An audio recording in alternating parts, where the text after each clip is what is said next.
A sada ćemo ponovo čuti našeg dragog Srđana Olmana, budući da se dobro pokazao u prvom delu. Izvoli, Srđane.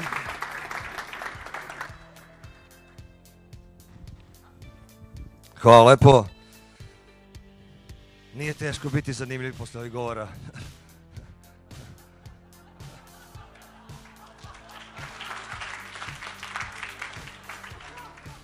Ne, lepo, stvarno lepo, pametno zvuči, ali dosadno.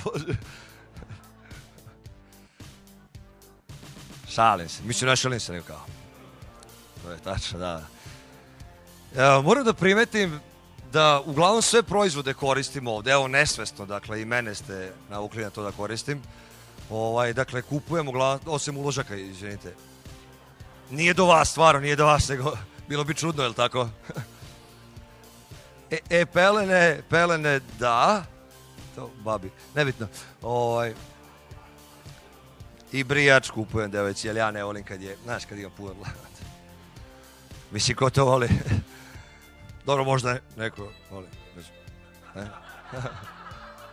I'm really sorry because you don't understand me. Really sorry.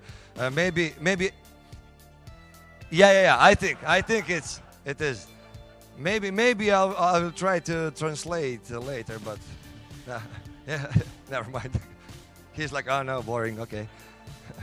I don't like stand up.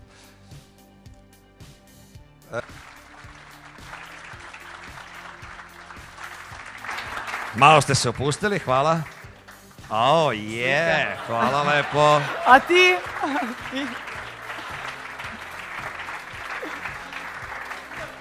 Da pozovemo za fotografiju. Čekaj, šta mi još treba? Hoću.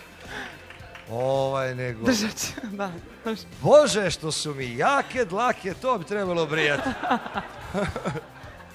A jeger volim popiti.